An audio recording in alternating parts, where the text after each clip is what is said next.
नमस्कार।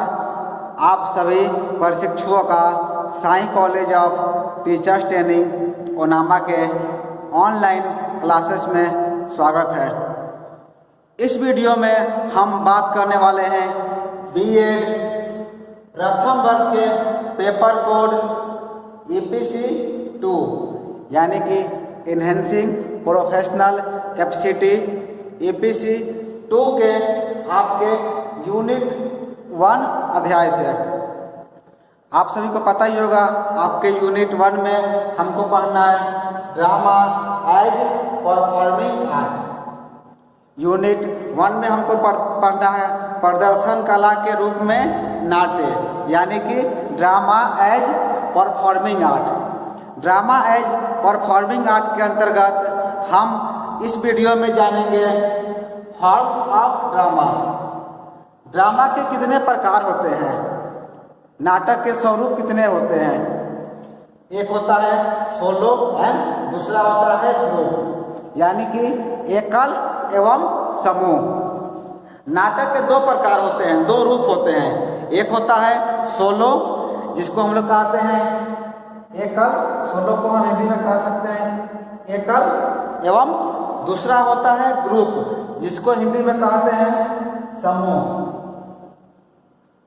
दो होता है एकल एवं समूह, सोलो एंड ग्रुप। दो तरह के नाटक होते हैं। नाटक के दो रूप होता है सोलो एंड ग्रुप। सोलो में क्या होता है, जो भी कलाकार होता है वो अकेले ही पूरे मंच पर दर्शकों के समक्ष अपनी कलात्मक अभिव्यक्ति को प्रस्तुत करता है, यानी कि अपनी रचना का प्रस्तुतिकरण करता है एक कलाकार ही। और ग्रुप में क्या होता है, यानी कि समूह में बहुत सारे कलाकारों के समूह के द्वारा नाटक की प्रस्तुतिकरण की जाती है, यानी कि नाटक का मंचन किया जाता है। इस अध्याय को शुरू करने से पूर्व कुछ टेक्निकल वर्ड हैं जो कि नाटक में प्रयोग किए जाते हैं। जो भी प्रशिक्षु नाटक से जुड़े होंगे उनको तो इन सब वर्ड के बारे में पता होगा, लेकिन जो प्रशिक्षु नए हैं, जो कि नाटक में नहीं सम्मिलित हुए हैं, उनके लिए कुछ वर्ड है जिसका मैं पहले यहाँ पर क्लियर कर देता हूँ। पहला वर्ड होता है रंगमंच। जो भी नाटक से जुड़े हुए लोग हैं या फिर जो भी नाटक में सम्मिलित होते हैं वो इस शब्द से परिचित होंगे, रंगमंच। रंगमंच को हम लोग स्टेज कह सकते हैं। साधारण भाषा में यदि हम बात करें तो रंगमंच होता है स्टेज, यानी कि जहाँ पर नाटक का मंचन किया जाए उसे कहा जाता है रंगमंच। दूसरा होता है अभिनेता। अभिनेता से आप सभी लोग अभिनेता यानी कि एक्टर। जो व्यक्ति, जो पर्सन उस नाटक में सम्मिलित हो उसको कहा जाता है अभिनेता। एक और तीसरा शब्द है रंगकर्मी। रंगकर्मी भी आप एक्टर को ही बोल सकते हैं, लेकिन रंगकर्मी में वो सभी लोग आ जाते हैं जो कि एक्टिंग के साथ साथ, यानी कि अभिनेता के साथ साथ बाकी चीज़ों में सम्मिलित होते हैं। हम सभी को रंगकर्मी ही बोलते हैं, यानी कि जो भी मंच की साजो सज्जा यानी कि सजावट करते हैं, जो कि लाइटिंग को संभालते हैं, जो कि स्क्रिप्ट लिखते हैं नाटक का मंचन से पूर्व। तो जितने भी लोग एक नाटक को करने में सम्मिलित होते हैं वो सभी होते हैं रंगकर्मी। तो ये 3 टेक्निकल वर्ड था जिसको हमको जानना जरूरी था, रंगमंच, रंगकर्मी और अभिनेता। जो कि जब हम क्लास शुरू करेंगे तो ये तीनों वर्ड हमेशा हमको मिलेंगे, रंगमंच, अभिनेता, रंगकर्मी। तो ये 3 आपको याद रखना है। जब भी रंगमंच की बात कही जाए, जब भी रंगमंच आए तो आपको समझ लेना है एक वैसी जगह की बात हो रही है, यानी कि स्टेज की बात हो रही है जहाँ पर किसी व्यक्ति के द्वारा नाटक का मंचन किया जाता है। दूसरा अभिनेता, यानी कि एक्टर, जो कि उस नाटक में अपना किरदार निभा रहा है। और तीसरा है रंगकर्मी, यानी कि उस नाटक को करने में जितने लोग सम्मिलित हैं वो सभी रंगकर्मी होते हैं। तो चलिए हम शुरू करते हैं आज के क्लास को।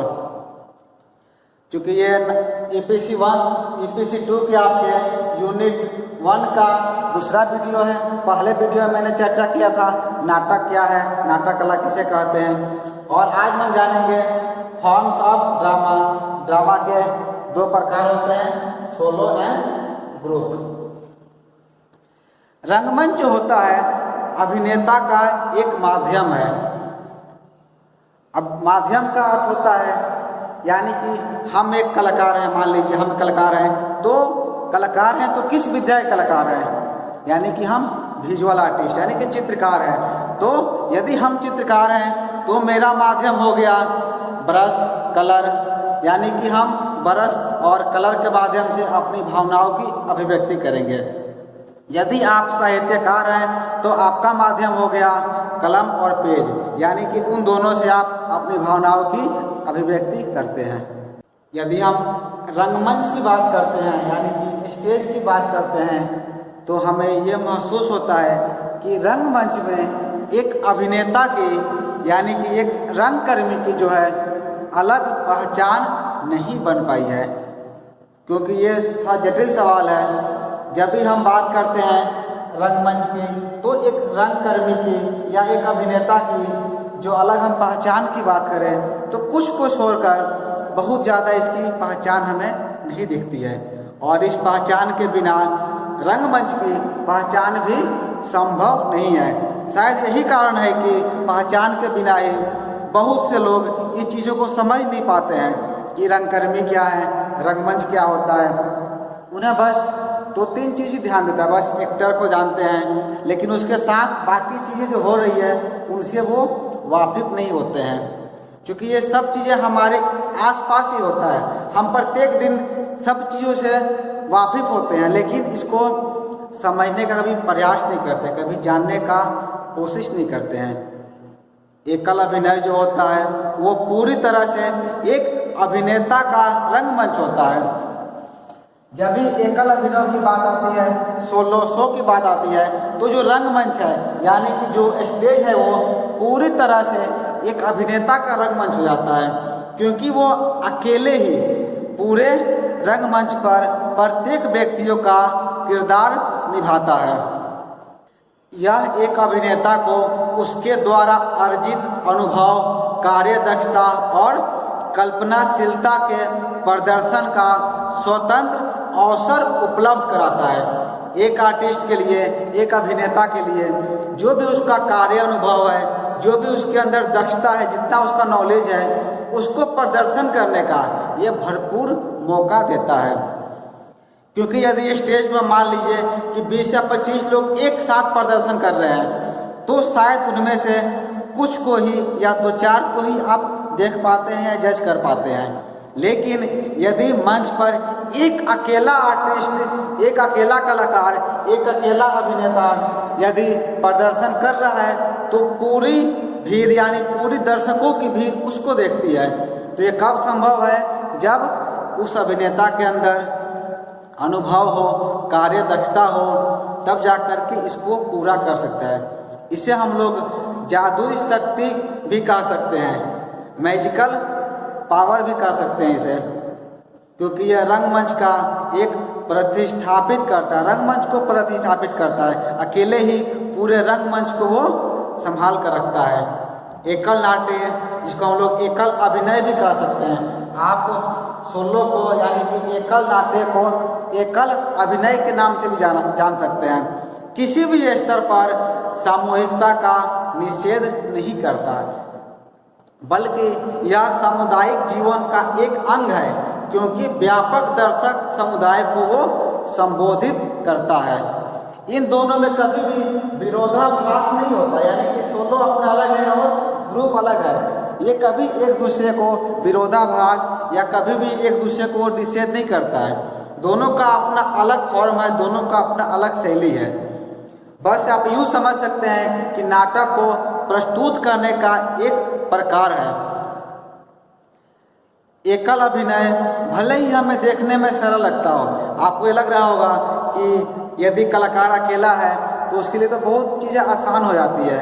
यदि हम 10 या 20 या 25 लोगों के साथ ग्रुप में नाटक करते हैं तो हमें बहुत चीज़ों का ध्यान देना पड़ता है, जैसे कि किन का डायलॉग कब आएगा, किन समय किन व्यक्तियों के द्वारा कौन सा शब्द बोला जाना है, किन का प्रवेश कब होगा, बहुत चीज़ हमें मैनेज करना पड़ता है। लेकिन जब एकल की बात आती है तो सारी जिम्मेदारी उस अकेले एक कलाकार की होती है। तो हमें लग सकता है कि ये बहुत सरल है, किंतु वास्तव में यह समूह अभिनव से ज़्यादा जटिल होता है। ग्रुप शो से जो है एकल शो ज़्यादा जटिल होता है, ज़्यादा मुश्किल होता है, क्योंकि इसमें कल्पनाशीलता तथा नाट्य कौशल में सिद्धहस्त अभिनेता ही एकल नाटक की प्रस्तुति कर सकता है। इसका प्रस्तुति वही कर सकता है जो कि नाट्य कला के क्षेत्र में यानी कि ड्रामा के क्षेत्र में बहुत ही उसको ज़्यादा एक्सपीरियंस हो, बहुत ही ज़्यादा अनुभव हो। क्योंकि समूह अभिनव में जहाँ अनेक अभिनेताओं की क्रिया प्रतिक्रिया के द्वारा नाटक को प्रस्तुत किया जाता है, वहीं एकल नाटक में एक व्यक्ति के द्वारा ही सारे कार्यों का संपादन करना होता है। यदि हम ग्रुप की बात करें तो ग्रुप में क्या होता है कि कोई भी चीज़ हम प्रस्तुत करें तो उसमें बहुत सारे समूह रहते हैं, तो सब कार्य जो है एक दूसरे के ऊपर बटा रहता है कि चलो ये कार्य नहीं किए तो बाकी लोग भी उसको पूरा कर सकते हैं। लेकिन एकल नाटक में क्या होता है कि सारे कार्यों का संपादन एक अकेले कलाकार को करना पड़ता है। तो इसीलिए कहा गया है एकल अभिनव जो है ग्रुप शो से यानी कि सोलो शो जो है ग्रुप शो से ज़्यादा डिफिकल्ट होता है, ज़्यादा मुश्किल होता है। यदि इसके हम इतिहास की बात करें या कहाँ से शुरू हुआ तो हमें ध्यान आता है बांग्ला रंगमंच का, यानी कि बंगाल का। इसकी शुरुआत आप बोल सकते हैं कि बांग्ला रंगमंच हुई, यानी कि बंगाल के मंचों से जो है इसकी शुरुआत हुई है। एकल अभिनव की परंपरा काफ़ी वर्षों से बंगाल में चली आ रही थी, लेकिन आज के वर्तमान परिदृश्य की यदि हम बात करें तो हिंदी भाषी क्षेत्रों में हिंदी, कन्नड़, मराठी और अन्य भारतीय भाषाओं में भी एकल अभिनव के बहुत सारे प्रयोग किए गए हैं।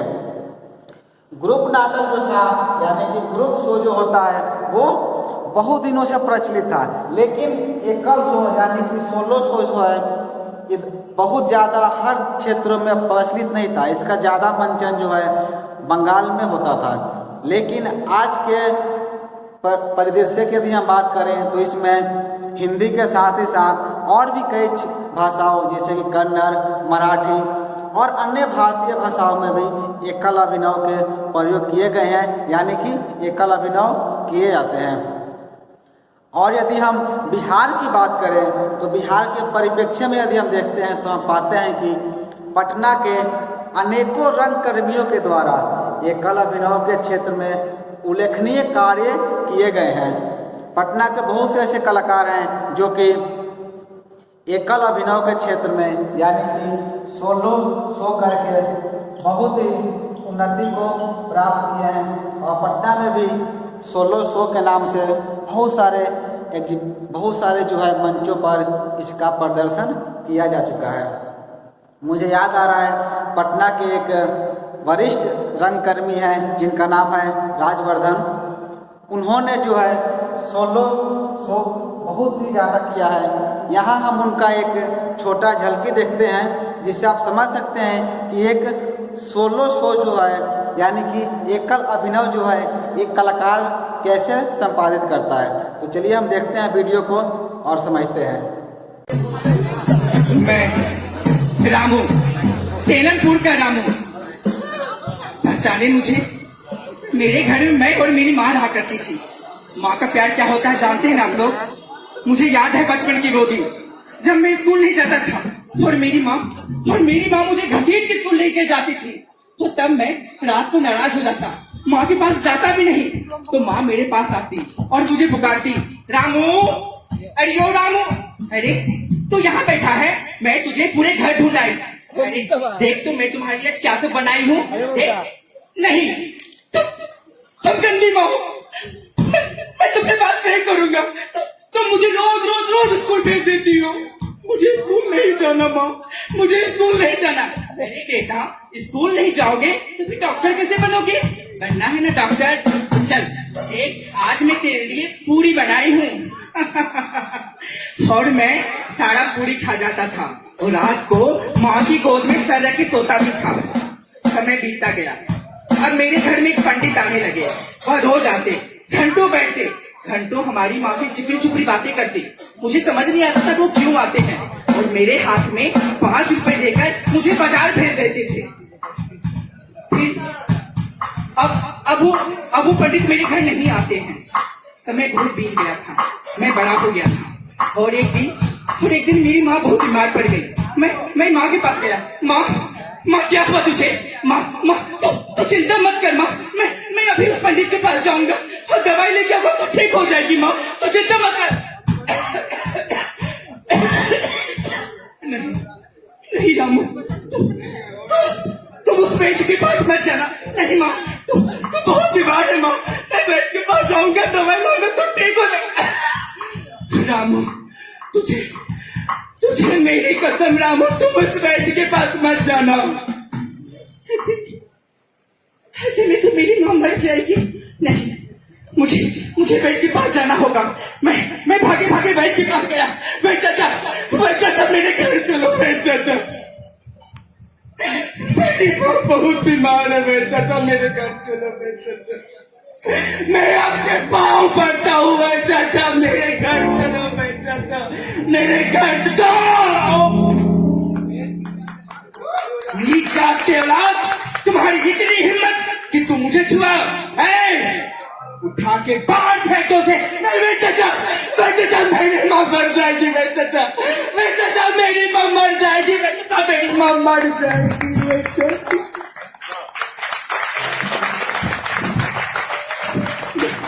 मैं रास्ते में सोचता भी, क्या ये वही वैद्य जो रोज मेरे घर आता था, घंटों बैठता था? क्या हो गया जब आज मेरे घर आने से इनकार कर रहा? मैं भागे माँ के पास गया। माँ की तबीयत बहुत खराब थी। मैं पास के घर में से पानी लिया और माँ के पास गया। माँ ने पानी पी ले। माँ पानी पी। माँ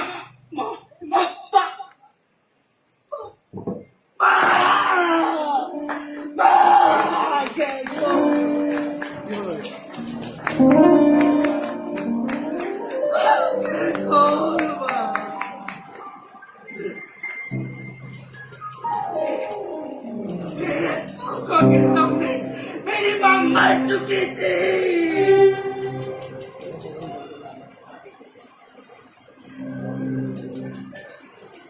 मैं पूछता हूँ आपसे पूछता हूँ, क्या कसूर था मेरा? क्या कसूर था मेरी माँ का? क्या कसूर था मेरी माँ का? कितना कि हमें अछूत है। हम है नीचा। आज दुनिया कहाँ से कहाँ पहुंच गई। हम 20वीं सदी में जी रहे हैं, लेकिन हमारे मन में आज भी वही छुआछूत और अछूत का कीड़ा बैठा हुआ है। आज मेरी माँ मरी, कल तुम्हारी मरेगी, परसों तुम्हारी मरेगी। माँ के कौन? माँ के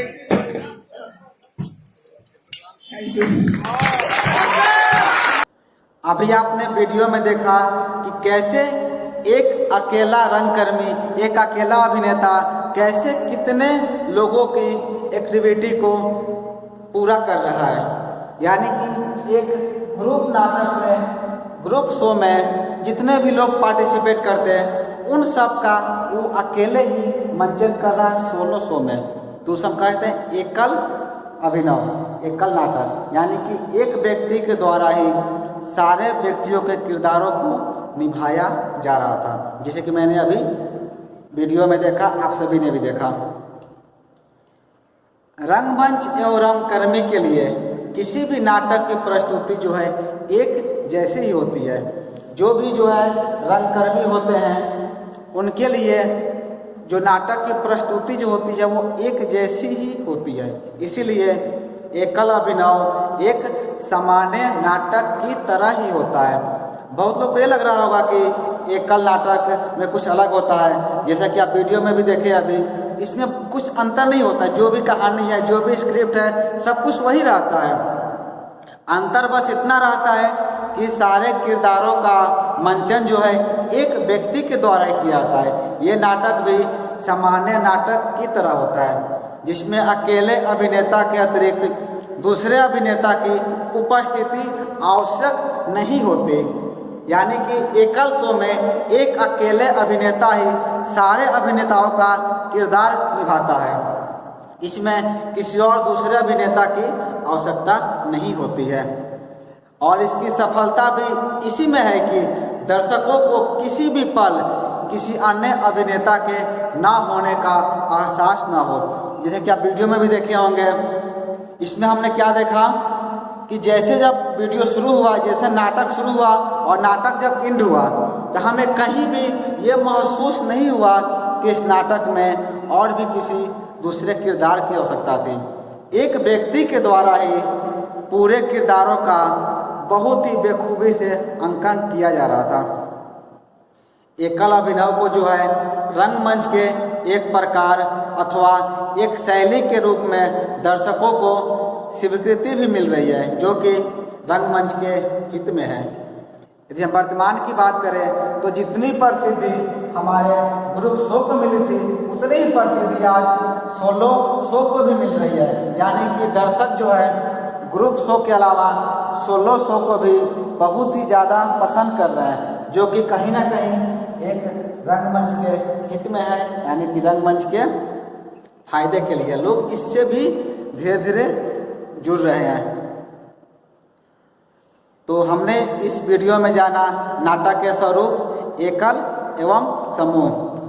यदि इसके हम निष्कर्ष की बात करें, कंक्लूजन की बात करें, तो कंक्लूजन में ये निकल सकता है, जो कि मेरा खुद का अपना मत है, जिससे शायद रंगमंच से जुड़े लोग या रंगकर्मी या अभिनेता इससे अलग हो सकते हैं, क्योंकि ये मेरा अपना विचार है। मेरा विचार ये है कि रंगमंच में जो है कुछ भी एकल नहीं हो सकता है। यहाँ तक कि अगर हम स्टेज पर एक लैंप या लाइट भी अगर जला रहे हैं और दर्शक उसे देख रहे हैं, तो यह एक मेरे हिसाब से एक सामूहिक प्रक्रिया है। मेरे विचार में यह नाटक के स्वरूप एकल या समूह बस एक शैली है, जो कि मैंने आपको पढ़ा है 16 एक ग्रुप जो है ये क्या है, दोनों एक शैली है, दोनों एक स्टाइल है। हम इसको दो रूपों में बांट नहीं सकते। मेरा खुद का अपना विचार है। एकल यानी कि अकेला। जब हम एकल की बात करते हैं तो एकल का अर्थ होता है अकेला, यानी कि एक व्यक्ति। अगर एक व्यक्ति बोल रहा है, यानी कि एक व्यक्ति अगर स्टेज पर कुछ प्रदर्शन कर रहा है और दूसरा उसे सुन रहा है या देख रहा है, तो उसे हम एकल नहीं कह सकते हैं, क्योंकि एक अभिनेता है और दूसरा दर्शक। वहाँ भी तो वही होता है, एक व्यक्ति अगर मंच पर अपनी कला का प्रदर्शन कर रहा है तो सामने हजारों की भीड़ रहती है, तो उसे हम कह सकते हैं कि एकल शैली। एकल नाटक ना कह के उसे हम एकल शैली कह सकते हैं। नाटक के प्रस्तुत करने की एकल शैली है ये। इन दोनों के जो है संयोजन में यहाँ रंगमंच का निर्माण होता है, क्योंकि जब एक दर्शक और एक कलाकार यानी कि एक अभिनेता जब अपने कला का प्रदर्शन करता है, तो वहाँ पर एक कंपोजिशन बनता है, एक रंगमंच का निर्माण होता है, जिसको जो है हम एकल अभिनव का नाम देते हैं। जहाँ पर क्या होता है, शैली तो एकल रहती है लेकिन उसका प्रभाव नहीं, प्रभाव वहाँ पर सामूहिक होता है। तो ये मेरा अपना विचार था कि इसे हम एकल नाट्य ना कह करके इसे हम एकल शैली कह सकते हैं, समूह की शैली कह सकते हैं। इस वीडियो में हमने जाना नाटक के स्वरूप, एकल एवं समूह। इस वीडियो में इतना ही। धन्यवाद।